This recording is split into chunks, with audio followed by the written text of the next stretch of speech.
Most of my real estate clients have either been friends, family members, or friends of friends or family members. And I have the luck to date of being able to interview my best friend, Natalie. She has been gracious enough to allow me into her home that I helped her purchase in, what was this, like a year ago? 2021? It was that long? Yeah, 2021. All right, in 2021. And we're just, again, going to go through some of the nuances of purchasing and owning a home as a Black person in America. So just to kind of start, when we started the process, what made you decide that you wanted to buy a home? So for me, what made me want to buy a home is I was living in a neighborhood that wasn't the best, but my rent was really cheap. So once it came around a little bit after the pandemic, the rent was going up by $50. And I was just like, I can't pay $1 more to live in the area I live. I felt like I deserved to have a house instead of renting an apartment. Okay.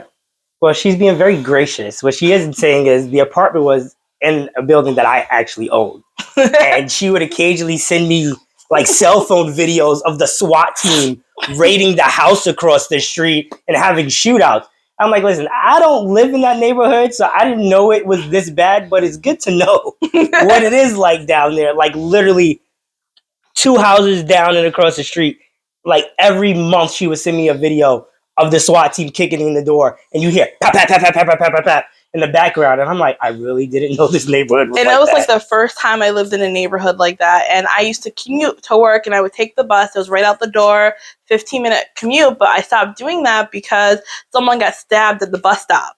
And I was just like, what? Okay. You didn't tell me this? Yeah, someone got stabbed at the bus stop right in front of, I think it was like an auto repair shop where I always go. In Troy? So, yep, right in Troy. And I was just like, okay, it was my first time ever living in a neighborhood like that. But the rent was so cheap. I was like, I can hold it down. I can stay in. But that little $50, I was like, hell to the no. And the pandemic really helped me when I was living there at the time, only because I didn't have to go out. I could stay home all day. I didn't have to be in the streets. Walmart Plus, plugging that in right there. I don't have to go outside for my groceries. Groceries came to me. It was amazing. But then I had to go outside and the rent was going to be raised. So we had to leave. All right. Yes. So, yeah, I remember when you moved into the apartment, I'm not going to give your finances here, but I always looked at you. We've known each other for probably 10 years. Over 10 years, yeah. Right. As long as I've been in the Capital District, I've known you. So I remember you telling me how much money you had set to the side, and I would look at you like, why don't you buy a house? And this was always your response. I remember, I want a certain type of house.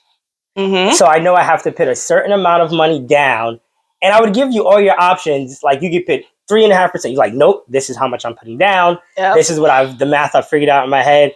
I'm just like, all right, whatever. Because the home I wanted to buy for my first home was my forever home.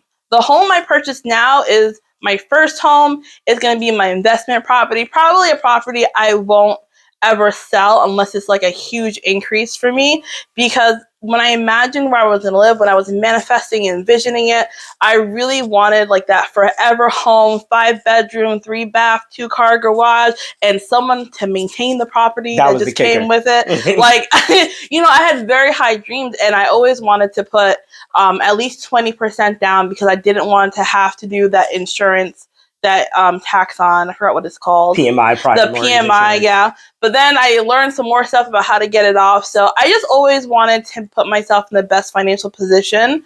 And I just thought that would be the best way. But then that $50, let me tell you, that got me out of there real quick. So, I think I got out of there within a month. It was, no, because the closing process takes like 60 days. But it was definitely after you paid the first $50 increase. You're like, I think I want to move. And I'm like, yo, Natalie is so cheap that the $50 increase will make her go spend thousands of dollars to buy a mortgage. But it was a blessing in disguise. And I live with someone, so it would be 25-25, but I said, hell to the no. I'm like, yo, I respect it. I don't know why I'm like that, but I've always been that way where financially I can spend thousands of dollars on something I really want, but that $5 on something, I'm like, that's too, I can't, like... I'm very particular that way. So Okay. it was the weighing scale. Okay.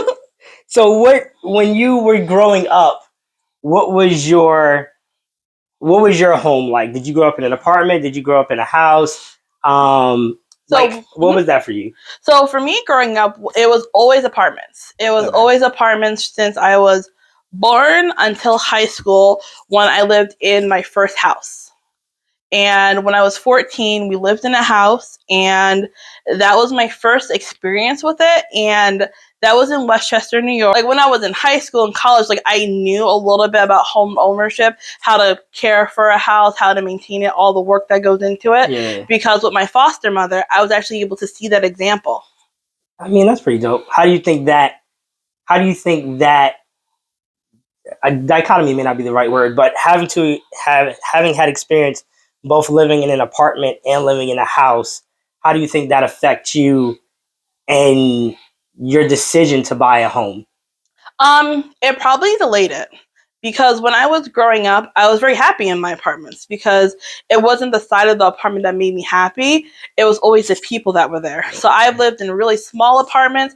I've lived in large apartments. I lived in 2-floor apartments, but the size of the apartment never made me happier or feel any better. When I moved to the house, I never felt like I had more because I had a house, because my value was always rooted in the people around me.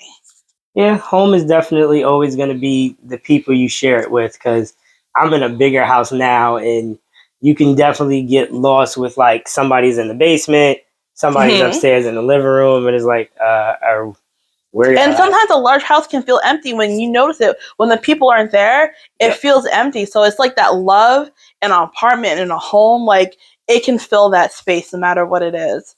So I also understood maintenance of property because when I was living in apartments, I never had to mow the grass. I saw people outside mowing grass. I saw people coming in to fix the sink in my apartment, but my mom never had to do that. It was always other people maintaining the property. And then when I was 14 and I was living in a house, it became more so, okay, we have to do this to the property. We have to do this. We have to figure out that. So there was a lot of different nuances that I saw that way too. Okay. Yeah, there's definitely the conveniences of I've been on all sides of it. I've been a tenant, I've been the child of a landlord, I am a homeowner, I'm a landlord now. And getting those no heat calls from your tenant versus being able to be the one to make the no heat call, there's a certain level of anxiety that it's much different. So yeah, speaking of that, it's sub-zero outside right now, and I had to deal with a tenant that didn't have heat, but that's neither here nor there. So if it was a little bit more than a year ago now, what do you remember about the process? Was it hard? Was it stressful? Did we see a lot of houses? Well, we didn't, because it didn't take you that. You weren't going to pay that $50 that long. Very long. No, I think we saw under 10 houses. It really helped me that in this day and age, what I really have is Zillow. So before Jay could even come to me with a property, I saw every LMS listing that happened before. I was on Realtor.com. I was on Zillow. I was on Jay's website that had the MLS, that had a little bit more updated information. I was searching. I was super active in my search. So I knew what I wanted. I knew what filters I wanted. So when I sorted out, I knew it had to be at least 3 bedrooms. It had to have a nice backyard, and I was searching. And for me, during COVID, my interest rate is 2.25. Just want to shout that out. So that's another reason. That low? Yes, 2.25. My mortgage rate interest, and that's another thing. I knew during the pandemic the interest rates had dropped so low. I wanted to capitalize on that. If I had waited another month, interest rates went up so dramatically. So during my search, I made sure that I was looking through every home. I was seeing what was in my budget, the little calculator on there that tells you how much your monthly payment is. I was doing all that math. I was sending stuff out to you. And then we would I think we met up 4 times. we did a couple houses each time, and there was one house that we really liked, but someone else put an offer. That one had a pool, and for pool, I was like, that'd be great, but then there's pool maintenance, pool fees. Who's doing that? Not me. And it looked really nice, and I wanted it, but I did a lowball offer on it, and someone else paid well over asking for that house. Oh yeah, and Natalie was that client. Yeah, let's lowball in the peak of a seller's market. Let's just throw like 10% under ask, and I'm like, yeah, sure. Let's but do what your gut says. Do what your gut says, because when I got my house, I got seller's concession where they paid all my closing costs. I got an additional $10,000 off the asking price because my FHA loan, the house didn't appraise for what they were asking for, so I got them to even lower that. I think I had made out like a bandit on my house because everything just aligned perfectly. So for me, the home buying process, it was fast. It was furious, but I remember I came in there so prepared. And the financial side of it, I freaking hate those lawyers and mortgage lenders because they don't give you a straight answer. They're just trying to get you to close on the house. I didn't have a good experience with that because I felt like he was a slick Johnny. And whenever I was asking him what my closing costs would be, I could never get a straight from answer. Even Jay got on the phone with us and was trying to figure out what my closing costs, where everything would land. No. Mumbo jumbo, but I did untraditional financing. I went with Rocket Mortgage. Now, for me, that was the easiest for me because it was ease of access, didn't have to go anywhere. So I took a very millennial approach, I think, to how I went about the financing of the house and searching for the house, how I was always on it. And just, Jay was really helpful throughout the entire process. And he was willing to accommodate my schedule and really make sure that when he saw a house, he wouldn't let me buy a house that wasn't good. He'd be like, do you see that? Yeah, no. We went to one house and there was a hot tub somewhere and they didn't have the floors reinforced and the hot tub was sinking in the floors. You remember that house? And they were sleeping with a fish tank on a blow-up mattress in the living room, and there was doors. It was very different from the pictures on Zillow. Please look into that. Yeah, no, I remember. So the house with the hot tub, literally they had it sitting in what they enclosed as a deck. And it had ceramic tile, and the ceramic tile around the hot tub was just everything was caving and buckling in. And I'm like, dude, and they were there for the showing. Yeah, they were there. In the driveway the whole time. They were there, and we walked out, and it was so awkward. I'm like, dog, y'all don't see that your floors? You weren't even gonna warn us. It was like, all right, have a good day. A couple things I tell a lot of people now. Back in the day, real estate agents and real estate brokers, they literally used to have faxes come over of the properties that were available. So you were kind of the gatekeeper of what homes were for sale. Mm-hmm. I would say for a buyer's agent nowadays, it's not really, our value doesn't really come in sending you houses, right? There's Realtor, Zillow, there's a dozen websites. So just like you said, before my MLS email came to you, if you had it set up on Zillow for the houses to come out to you immediately, they were coming to your email probably 5-6 times a day. Yeah. Where in my MLS, I have it set up. It comes out every day at 6 a.m. when you're in the bathroom doing your morning routine. You can just scroll through the email and see what houses came through. The value of your agent nowadays really is keeping you on track on getting you to buy what you said you wanted to buy. Sometimes we're therapists, sometimes we're relationship coach. But our value no longer is showing you the house. It's really keeping you on track, helping you manage the vendors that you're dealing with. So your lawyer, your inspector, your lender, having that portfolio of people that we can refer you to. And really just being, it's a process that is normally the most expensive purchase that you ever make. It can be a very emotional process. So me being an agent that has flipped houses, that manages properties, that is a landlord, just like she said, there were some things when we came to see this house, I'm like, that's not going to pass an FHA appraisal. It's just not. I know it's not. So let's be prepared for that.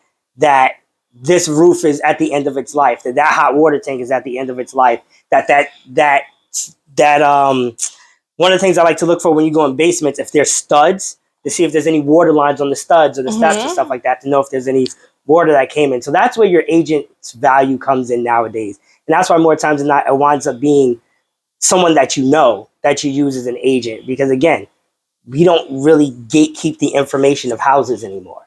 Our job is to be a good partner in that process. And one thing you're selling yourself short in is that you had all the knowledge in your brain. You were able to answer my thousands of questions. And I had 1,000,001 questions because I wanted to make sure I knew all the processes, the ins and outs. And I knew I was annoying at times, but I still sent the question. He answered me professionally. And the best thing he did was negotiation. My agent, James William right here, was able to have these people sell me their house for under asking, then provide me a seller's concession.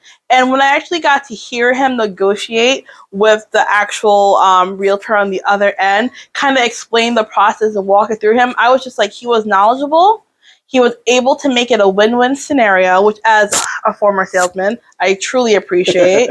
And he was able to almost explain it to him in a way that the client could explain. The real estate agent could explain back to his client. So he was giving the selling points for the other agent to be like, hey, let's get this deal done. When do you know someone else is going to come for this house? And I really saw the power of having a real estate agent on my side because I couldn't negotiate like that. Yeah, that's the thing. It definitely was a seller's market, and it was odd. I personally thought the house was priced right. Apparently, the FHA appraiser did not, but it was up for a while. And in a seller's market, it's like being, I don't know what to correlate it to, but if you've been up for that long and everything else is flying off the shelf, it does kind of feel like being the last kid picked in gym class. Like, why am I not coming off the market? So I told him, I said, you guys can hold tight all you want, but apparently the market doesn't agree with what you think is accurate. So. And I started looking at houses that weren't so new when I was getting those emails all the time.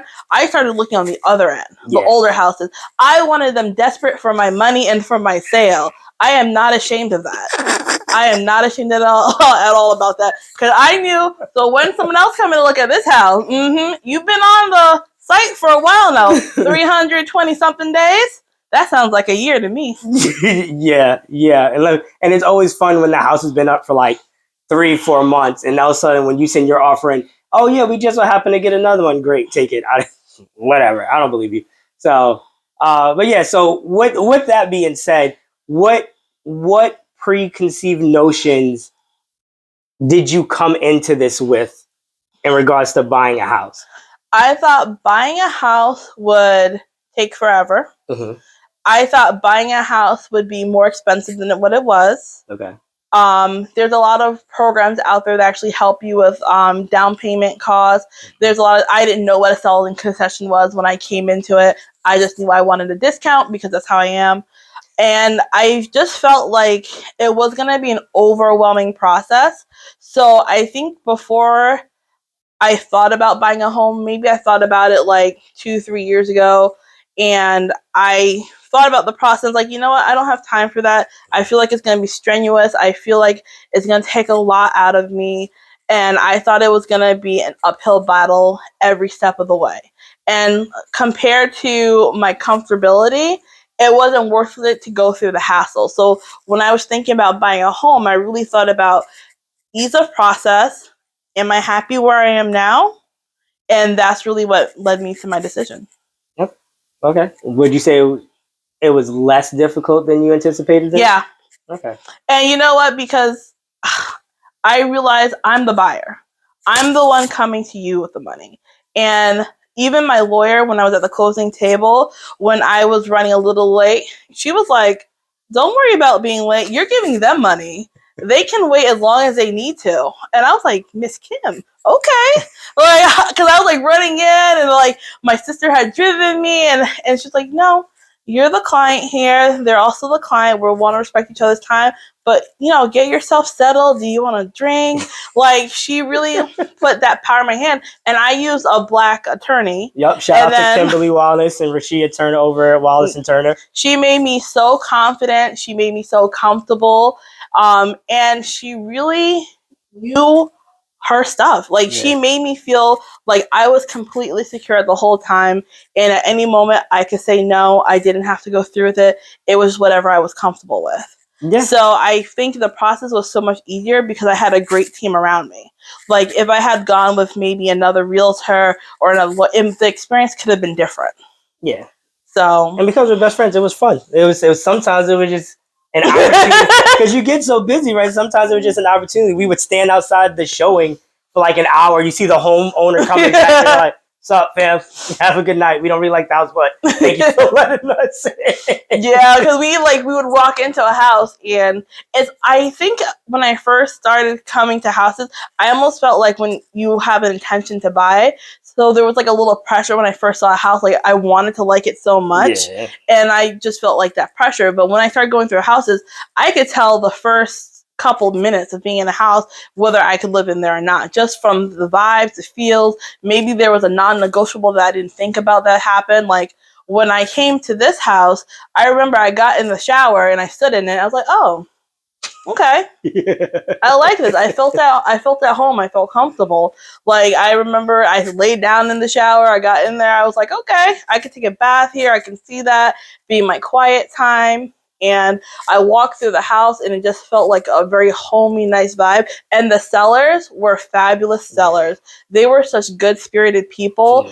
And that shouldn't matter when you're purchasing your house, but it made everything just so much amicable, so friendly. It was really a great experience. No, that definitely does matter, because you can have a situation where you have a contentious transaction, and I've seen people take out refrigerators. I've seen people swap stoves, take all their curtain rods and shades and stuff. And there's certain things that have to stay in the house when you buy it. But I've seen people do some malicious stuff.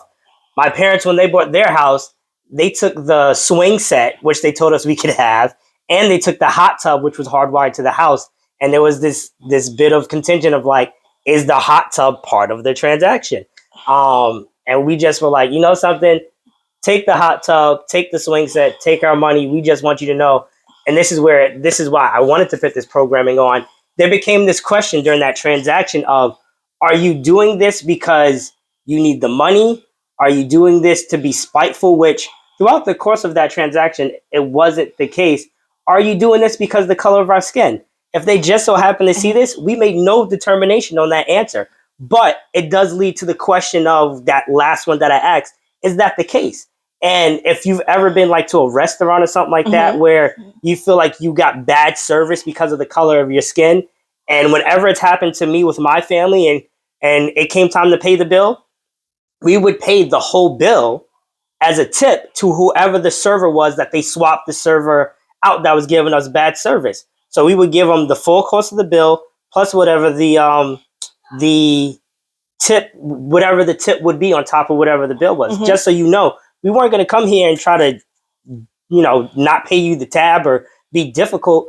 But the color of our skin shouldn't be a detriment to how we're treated. And the unfortunate reality is sometimes it is. And you don't have to be called the N-word for somebody to be racist to you, right? That's not always what it equates to. So that's my soapbox moment. And I think as being an African-American home buyer, I remember the first couple times I would go to a showing, I made sure I looked nice. I made sure that, not that I was dressed up, but I looked put together. Right. But then at the end of it, sweatpants, you getting my money. There was a little switch. I don't know. There was this like little Beyonce switch that just flicked off, and I was just like, I'm not selling myself to you. I'm coming to view your house. I can be comfortable. It's my weekend. And I felt like I started to build a little bit of confidence because, when you're going someplace, sometimes you feel like you might be judged. And already, like, when a buyer, like, looks at you, I'm just going to be like, well, how are they going to view me compared to another client? I always thought about that. Like, when the homeowner is there, like, maybe they'll pick another one because they were a white family. Who knows? You don't know what someone's biases is. Yeah. And as an African-American woman, I always had to think about that because I wanted to put myself in the best position possible. Yeah. What did it feel like when you finally closed? Screw what time you got there and how long that took. When you finally closed, got your keys, what did that feel like? It felt surreal. Like, my sister was with me, and she was with Jay, and she actually bought her house first. And my little sister, she actually typically does things first, and then I follow. So she bought her house first, and like to have my little sister there with me while I was doing the closing, she was very supportive of me. And to sign those papers, I felt like I just achieved something that I've dreamed about my whole life. I've always dreamed about having a home for my family. Yeah. Like, one of the most important things when I bought my house is I made sure my dog, can my dog run free here? Yeah. Can he have fun? Like, he's lived like where he was in a kennel. He's lived where he was in a little apartment. Like, I wanted to give him a big backyard. I wanted to give him a fenced-in backyard so he can run and be free, paws out. And I also live with my partner, and then my partner has a child, so I wanted to make sure, does my house have space for that, and also for us to grow further. Yeah. So it felt like I was taking the next step into my future. And immediately, because I had this one here, I kept thinking about investing. I'm going to be building equity. I'm not paying my rent to someone that's going to use it for, paying their mortgage. I'm paying my future mortgages. I'm putting equity to maybe get something larger. I'm making an investment into possibly an investment property. So it felt really empowering to actually be in that position. And I was just like, what's next on the list that I can do? Because I can do anything I put my mind to. Yeah, that's pretty dope. What would you say is for you, now we've gone through the process of buying the house. Okay. Now you own it. What would you say for you have been the highs and the lows of home ownership? So the highs for me is having the space. I had hosted Thanksgiving, so having my family here and being able to be the one that's hosting and opening up my home, seeing my family run around, my sister just being like, oh my God, this is the best asparagus, you made that, she loves my kitchen. It just felt so homey. And that was like my utmost high. And then when I work from home, so I made my second bedroom, I made that into my personal home office. I made it into a studio. Social media, like I have a whole little media room. And I was just like, wow, I have my own little corner, my own little space, and I can do whatever I want. And then I started noticing the whole house is my space. Like, I can do anything I want in this house. And that was really special to me, because being a kid that ends up in foster care, one thing you don't have is you don't have stability. You don't know where you're going to be next. Even though the home I was in, they were very loving, they were very supportive, I always felt like I had a second home, but it wasn't my home. So I finally had a place where when I went to college, I was in a dorm. Then I had a great friend that let me live in his sunroom. And then I went to apartments, in the different apartments, because you keep going along, growing in life. And none of it was mine. It was all temporary. And to actually have a spot where this is Natalie's, this is my space, I own it, I pay the bills, that was so, I don't want to cry, but that was so incredible. I'm feeling emotional. Like, it was just so incredible. Like, I have my own space. If something happens where my sister, God forbid, loses her home or something, I have a space where I can say, anyone I love can come here and feel safe and know I got them. And like, the little inner me, I don't want to cry, but the little inner me was like, I have a home. Like, I finally have I don't want to cry. I have a home. I have like a space for myself. And I just felt complete. Like, and it's not like it's a big showy home and like I felt complete because I had these four walls. I felt complete because I had a space that I can pass down for generations. I had a space that I can build up. I have a space that no one can tell me, we sold the building, you have to get out. Like, it's just mine. So that was my biggest high. My lowest low, you gotta pay for everything. Dear Lord, there's so much I want to do in my house, but you have to pay for everything. And that's my lowest low. Because we're going through the house and little things would happen. Like we noticed the windows were sticking. So I'm like, oh, we have to get new windows. Okay, sure. And then I was like, the backyard, there was something with the little pole and like the fence door. We have to put the fence door back up. But everything kept adding up. And I'm like, who's going to pay for this? Me. Yeah. It's me. Like, there's no one else. So I was just like, oh, okay. But I can live with it until I have the money to fix it. So it gave me more goals. Okay. So when I think about home ownership, a lot of people don't talk about home renovation. So as a Black African American woman, I never thought about renovating my home. Mm-hmm. I thought about owning my home, but I didn't think about the little cost. So then the way I think about it, anything that needs to be fixed, I'm going to fix it. But for the stuff that comes further, like I want to build a half bath upstairs, and I think I can convert a closet, and I'm making these plans. So I started a little savings account where money automatically goes into there so I can save up for it. Because I don't want to do another loan and stuff like that. So just having to pay for everything, that has been like the lowest low. Yo, you're so cheap. I am, but like so while he's laughing over here, talking about how cheap I am, when I do my driveway, while he's talking to my partner about gravel, I'm like, we're getting a heated driveway so we don't have to shovel the snow. So like in my mind, my plans are a little elevated. They'll take time for me to accomplish, but like I have lofty plans in the work. I'm not cheap. I'm selective. You're frugal. You're smart with your money. No, I try to be, and I always have to think about what if I lose my job tomorrow? Right. How long do I have to pay my mortgage? And I'm the type of person, if I lose my job tomorrow, that will never happen. Knock on wood. I will be the type of person. Wood or manifestation works. It could be. I think you're supposed to knock on like the couch. All right. Don't look at me knocking on the couch. That was bad posture. Don't do that at home. But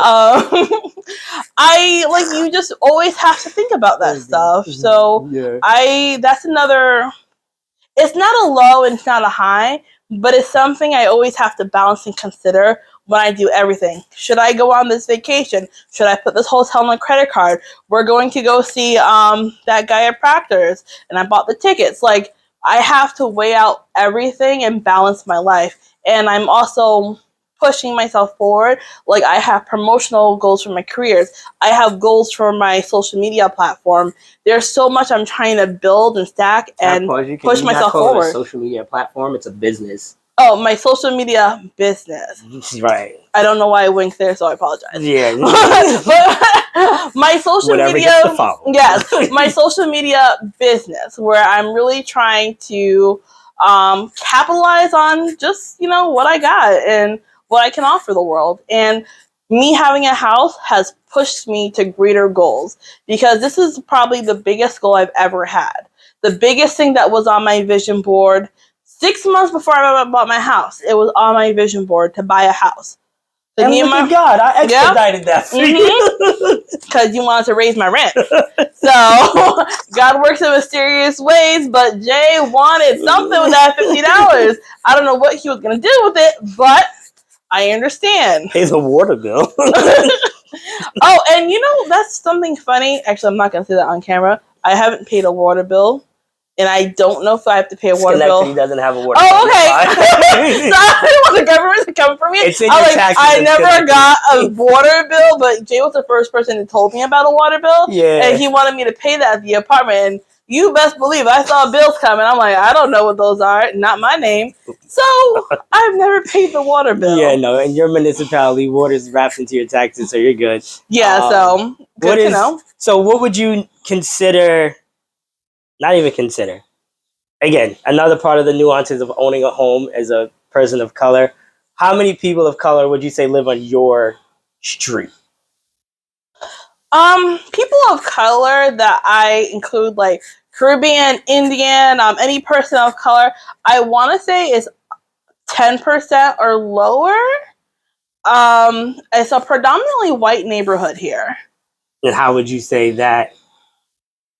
What is your... I'm trying to figure out the best way to word this. Mm-hmm. Just simply put, how does that make you feel? It doesn't bother primarily me. a single family neighborhood, right, of homeowners. Yeah, it doesn't bother me either way. Only because when I came to the neighborhood, I liked the neighborhood because it was quiet. Mm-hmm. I liked the neighborhood because there was a lot of older people. So I actually thought about future investments. When my neighbors maybe pass on, I could be the first person to know about their houses that are available to the market. It sounds crazy, but my mind thought like that. Like, I was thinking about how quiet it was. I was thinking about, I personally, younger families will have kids running around and they're going to have teenagers. What if their teenagers are bad teenagers? And then they're going, like, leaving poop on my doorstep or knocking on my door. Like, I just thought about, like, all the nuances that could happen. Yeah. So when I moved here, color wasn't a thought for me. Mm-hmm. Like, I never thought about my neighbor's color of their skin. I just thought about the location and what the life would be like on that street. I never thought about black or white because I feel like I can build a community with whoever is in my community. Yep. I see color. I acknowledge it. I know that everyone has their different struggles, but when I meet a person, I present myself and I want to know who they are. Yep. And the cultural aspect of it, I'm not missing out on because I'm not the type of person that wants to have a community with her neighbors. I don't want to go to the block party. I don't want to. I don't want to have a close relationship because I'm more of a homebody. It's like my family is my community. So that, like, I know my neighbors. Like, I talk to them. Like, hey, how's it going? One of my neighbors, like, they plowed my street. They plowed the driveway for you? Mm-hmm. Oh, that's dope. And then when I got a snowblower, we did theirs because we were the first stop, so we did theirs. So we have a casual hi-bye relationship, but I don't want more than that. Okay. Honestly, sorry if my neighbors see this. I feel bad, but it's cool. So what do you think is the primary barrier to increasing home ownership for Black people? I don't think they, you know what? I can't speak in totalities, but I don't think that it's something I've seen on people's minds. It's not on the forefront. It's not something that generationally, your mom grew up in your house, your granddaddy grew up in a house. Like, you've seen that example. You've seen a lot of people renting. You get comfortable in renting because it's what you know. Breaking out of your comfort zone is hard for anybody. Yeah. And when you have generations that are used to a certain type of way, you being the one to break out of it when you don't have a support system to be like, hey, let me show you this. Right. Let me walk you through that process. Let me tell you what you do. I know we have search engines and we have all this information available at your fingertips, but when I opened my first bank account, I was so nervous because I was like, I didn't have a mom there to like, hey, honey, let's go to the bank and let's do this for the first time. Like, and I knew I could do it, but that little helping hand of your family, I feel like that makes a difference for some reason. And I feel like it's not a conversation that we have with each other.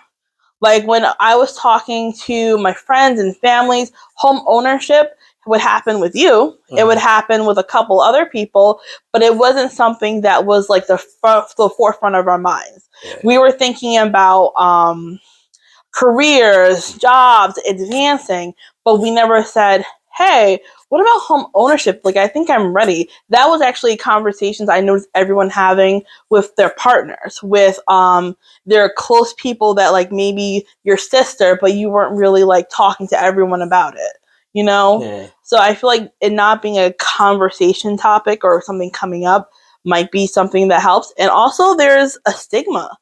Like, when you think about who owns a home and you're looking at the TV and you're looking at all these different things, I think now in the media you see more Black home ownership, but it wasn't that way 10 years ago. Right.